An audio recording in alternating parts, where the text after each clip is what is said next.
ஓம் முருகா சரணம். வெற்றிவேல் முருகா சரணம். என் அன்பு பிள்ளையே, இப்போது திருச்செந்தூர்ல இருந்து உன் அப்பன் முருகன் உன்னை தேடி வந்திருக்கேன். இதற்கு முன்பாகவும் பலமுறை உனக்கான நல்லது செய்யறதுக்காக உன்னை தேடி ஓடி வந்தேன்.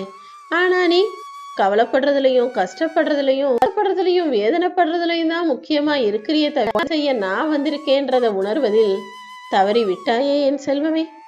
அதனாலதான் இப்போது இன்று உனக்கான நல்லதை நடத்தி கொடுப்பதற்காக உன்னை தேடி வந்தேன்.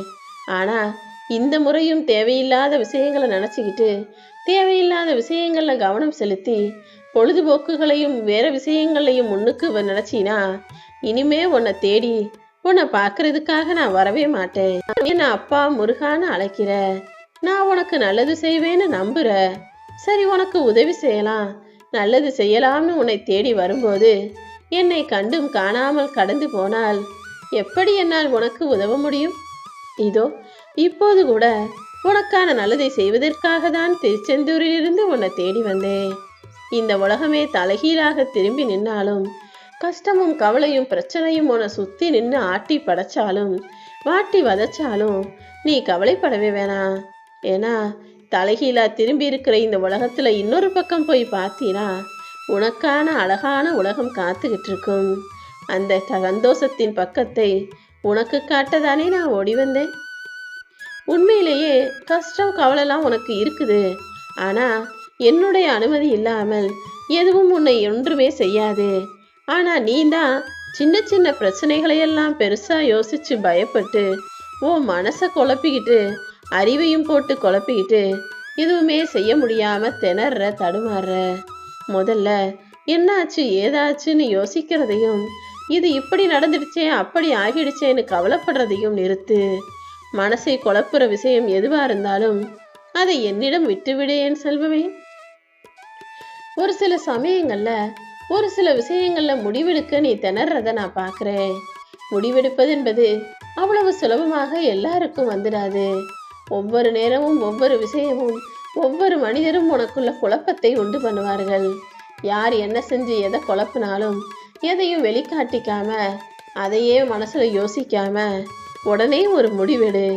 அந்த முடிவும் கூட இந்த முருகப்பெருமான் என்ன நினைச்சுக்கிட்டு எடு.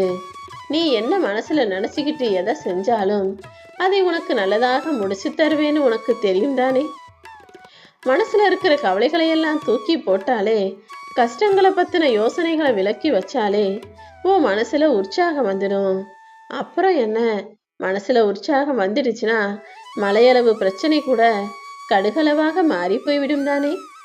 அப்புறம் என்ன, கடுக காத்தோட காத்தா ஊதி தள்ளிடலாம். நிச்சயமா உன் வாழ்க்கையில உனக்கான நல்லதை செய்வதற்காக நான் காத்துக்கிட்டு இருக்கேன். ஆனா நீ ஒண்ணுமில்லாத சின்ன விஷயத்தையே யோசிச்சுக்கிட்டு இருக்க. தினமும் காலையில கூட்டுல இருந்து பறக்கக்கூடிய பறவைக்கு இந்த இடத்துல சாப்பாடு கிடைக்கும்னு தெரிஞ்சா தேடி போகுது? நிச்சயமா இல்ல. இந்த உலகம் முழுவதும் அதற்கான உணவு எங்கேயாவது திறந்து கிடக்கத்தான் செய்யும். அதே போல உன்னுடைய உழைப்புக்கான முடிவைக்கும் முன்னேற்றத்திற்கான பலனுக்கும் நான் வழிய காட்டுறேன். உழைப்பை தேட முடிந்த உனக்கு இந்த உலகம் முழுவதும் வாய்ப்புகள் இருக்கிறது என்பதை நீதான் புரிந்து கொள்ளணும் என் செல்வமே. நீ எதை தேடுறியோ அதை பொறுத்துதான் உனக்கு மதிப்பு கிடைக்கும். எப்பவுமே சின்ன சின்ன விஷயங்களுக்காக ஆசைப்படுறதையும் அடைய நினைப்பதையும் விட்டுவிடு. பெரிய விஷயங்களுக்கு பெருசா ஆசைப்படு. உன் ஆசைகள் உன் விருப்பங்கள் எல்லாவற்றையும் நிறைவேற்றுவதற்கு அதற்கான முயற்சியையும் சரியாக செய்துவிடு என் செல்வமே.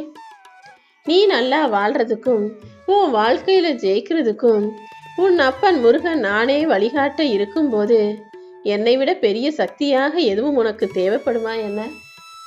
நிச்சயமாக நானே உனக்கு எல்லாமுமா இருந்து எல்லா விஷயங்களையும் வெற்றிகரமாக முடிச்சு கொடுக்கிறேன்.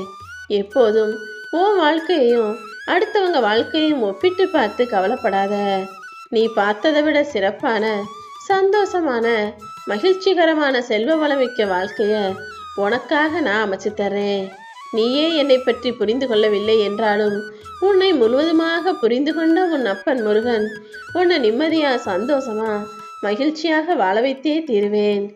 எப்பவுமே உன் நிலைமையை யோசிச்சு அதற்கேற்றாற் போல எல்லா வேலைகளையும் செய்ய பழகு. ஏன்னா என்னுடைய ஒரு சில பிள்ளைகள் நம்ம எந்த நிலைமையில இருக்கோம், நம்முடைய வருமானம் என்ன, நம்முடைய குடும்ப நிலை என்னன்னு புரிஞ்சுக்காம அளவுக்கு மேல ஆட்டம் போடுறாங்க. அப்புறம் கஷ்டத்துல மாட்டிக்கிட்டு முழிக்க வேண்டி வரும். நிலைமைக்கு மேல் நினைப்பு வந்தால் நிம்மதி இருக்காது என்பதை ஞாபகம் வச்சுக்கோ. ஆசைங்கிறது பெருசா இருக்கலாம், ஆனா அதுக்கேத்தாற் போல உழைப்பும் முயற்சியும் கூட பெருசாக இருக்கணுங்கிறதையும் நீ புரிந்து நடந்து கொள் என் செல்வமே. நீ உன்னுடைய பலத்தை முழுவதுமாக புரிந்து கொண்டால் உனக்கு எதிரே யாராலும் எதிரியாக நிற்க முடியாது. ஏன்னா அந்த அளவுக்கு திறமையும் பலமும் கொண்ட பிள்ளையாக நீ இருக்கிறாய். உன் பலத்தை நீ அறிஞ்சுக்கிட்டீனா உனக்கு எதிரே நிற்பவன் கூட மரியாதை கொடுத்து எழுந்து நிற்பான். அந்த அளவுக்கு உனக்குள்ள பல சக்திகளையும் திறமையையும் வெற்றியையும் கொடுத்து வச்சிருக்கேன். நீ ஒருத்தருடைய வாழ்க்கையில மாற்றத்தை உண்டாக்கணும்னா அதுக்கு அறிவோ அழகோ பணமோ தேவையில்லை. அக்கறை மட்டும் இருந்தாலே போதும் என்பதை புரிந்து கொள்ளேன் செல்வமே. என்னதான் கடல் பெருசா இருந்தாலும் சும்மா கடல்ல போய் நின்று வேடிக்கை பார்த்தா பெருசா சந்தோஷம் கிடைச்சிடாது. ஆனா அந்த சின்ன சின்ன அலைகள்ல கால்களை நனைக்கும் போது, அந்த தண்ணியில போய் நிற்கும் போது அதுதானே பெரிய சந்தோஷத்தை கொடுக்குது.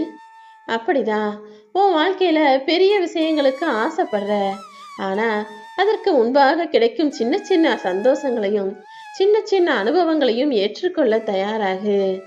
பெரிசா ஆசைப்படும் போது, பெரியதை அடைய நினைக்கும் போது சில காயங்களும் தழும்புகளும் வரத்தான் செய்யும்.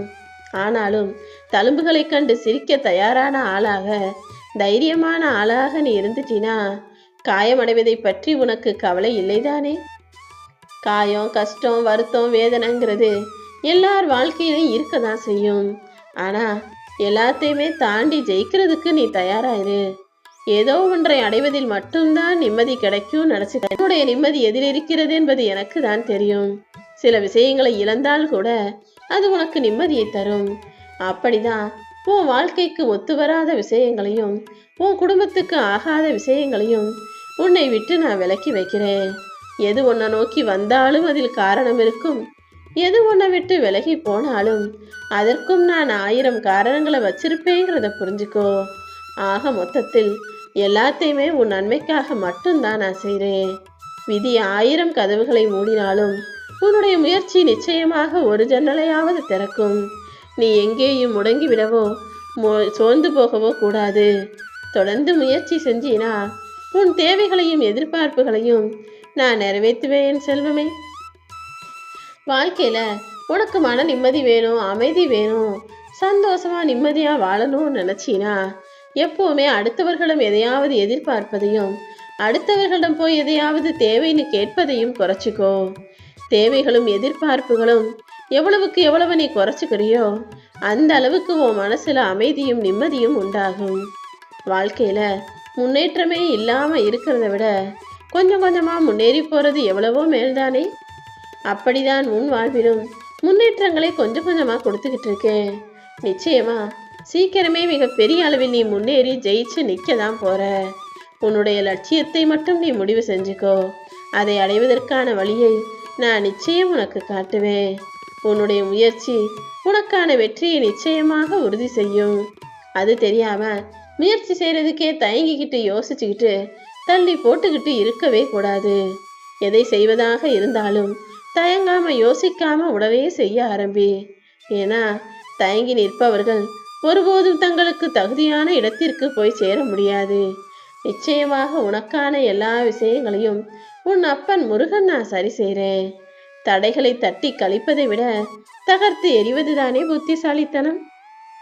எப்போவுமே ஏதாவது ஒரு விஷயம் பிரச்சனைன்னு தெரியும் போது அதை அப்புறம் பார்த்துக்கலான்னு தட்டி கழிக்காமல் அதை சரி செஞ்சு விட்டு தாண்டி போறதுக்கான வேலைகளை பார்.